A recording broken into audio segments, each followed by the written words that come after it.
नमस्ते, स्वागत है सभी का। पाठ 4, 他是我的汉语老师。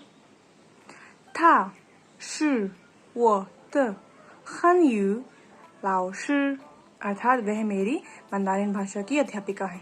अध्यापिका है या अध्यापक है, जो भी आप कहते हैं। और शुरुआत करेंगे हम कुछ नए शब्द सीखने से।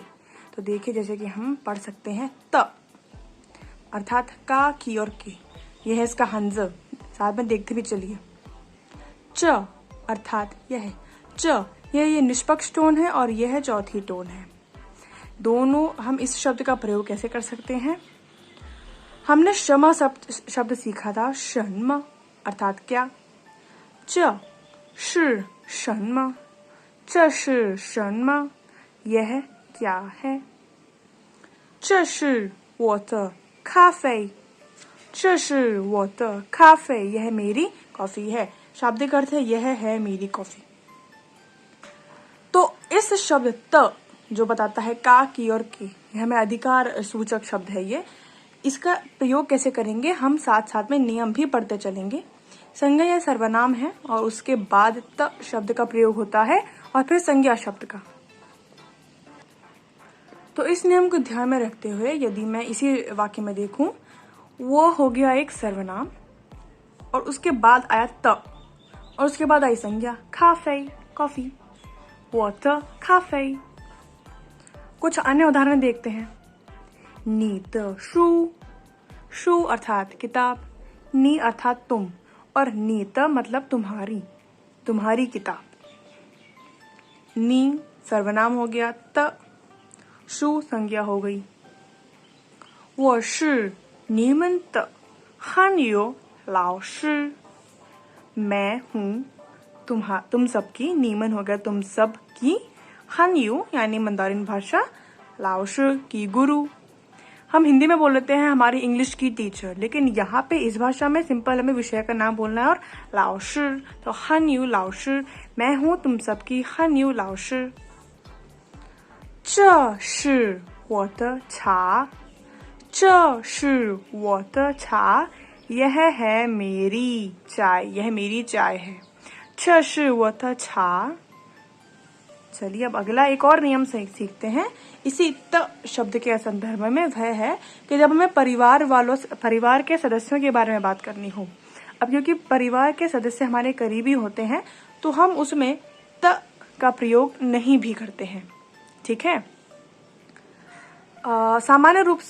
सामान्य रूप से कर भी सकते हैं जब आप सीख रहे हैं, किंतु नहीं करना चाहिए, ये नियम है। जैसे वो त मामा, मेरी माँ, हम त शब्द को छोड़ देते हैं और सिंपली हम बोलते हैं वो मामा, लिखते भी यही है और ये व्याकरणिक रूप से सही भी है। वो त माई माई, छोटी बहन, मेरी छोटी बहन, ऐसे नहीं बोलेंगे, ऐसे नहीं लिखेंगे हम वो माई माई। यदि हम दोस्त को कह रहे हैं कि मेरी दोस्त, दोस्त को बोलते हैं फंग यो, second tone and third tone. कहना हो मेरी दोस्त, मैं बोलूंगी वो फंग यो, वो लिखूंगी वो फंग यो। वो तो फंग यो नहीं बोलते क्योंकि दोस्त भी हमारे करीबी व्यक्ति होते हैं। किंतु यदि दूसरे के संदर्भ में बोलना हो, जैसे अरविंद का दोस्त, तो अरविंद बोलेंगे और त शब्द बोलेंगे और फंग यो बोलेंगे, अर्थात अरविंद त फंग यो, अरविंद त फंग यो। कुछ नए शब्द और भी सीखते हैं। फंग यो अर्थात दोस्त, थोंगशी, दूसरी टोन, चौथी टोन सहकर्मी। यहाँ पे थोंग का अर्थ आप समझ सकते हैं सह, थोंगशुए, सेकेंड टोन, सहपाठी या सहपाठिका। अन्य उदाहरण देखते हैं। सीमा शि वो的同学，我们学汉语。सीमा मेरी थोंगशुए है, थोंगशुए सहपाठिका है और हम पढ़ते हैं हानयू, हम एक साथ हानयू पढ़ते हैं। एक साथ शब्द नहीं लिखा हुआ है पर ये अर्थ इसका ये हुआ, वोमन शे हानयू, हम पढ़ते हैं हानयू भाषा। नैना ह गीता शि थोंगशी, ह अर्थात और, इसका हंज मैं आपको अगले पाठों में सिखाऊंगी। नैना ख गीता शी थोंगशी, नैना और गीता सहकर्मी है। ठीक है, उम्मीद करती हूँ यहाँ तक आपको समझ में आया होगा। एक नया शब्द का प्रयोग है कि यदि हमें कहना हो अच्छा दोस्त या अच्छी दोस्त, तो हम कहते हैं अच्छा के लिए क्या शब्द है, हाओ फंगयो। तो जब कहना हो वह मेरी अच्छी दोस्त है, उसके लिए हम त का प्रयोग करते हैं।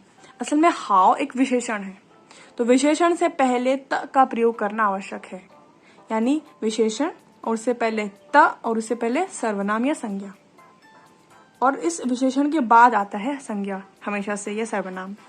क्या बन जाएगा, 他们是我的好朋友, वे सभी है मेरे अच्छे दोस्त। ठीक है, तो ये याद रखिए, फंगयो से पहले त नहीं आता है, किंतु यदि विशेषण है फंगयो के साथ तो हमें त लिखना जरूरी है।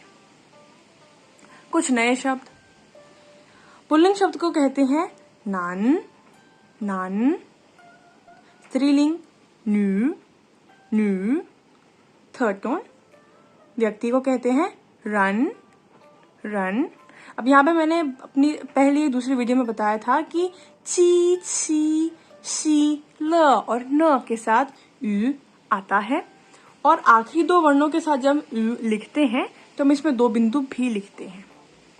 इन तीनों वर्णों के साथ जब हम यू लिखेंगे तो ये दो बिंदु नहीं लिखते।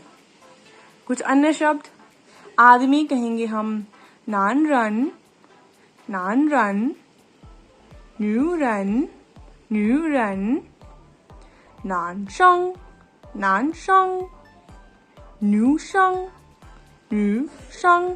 टोन्स पे अभी ध्यान दीजिए, आप कोशिश करते रहिए। मैं भी अभी सीख रही हूँ टोन्स पे अच्छी पकड़ बनाना, और उसी के साथ साथ मुझे टोन से पहले इसकी शब्दावली याद हो रही है।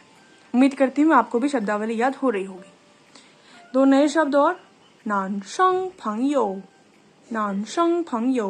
फंगयो अर्थात दोस्त और नानशंग माने आदमी, आदमी दोस्त अर्थात मित्र। हिंदी में जैसे मित्र और सखी का फर्क है ना, दोनों दोस्त होते हैं, किंतु आदमी यदि दोस्त है तो मित्र कहलाता है और औरत कहलाती है सखी।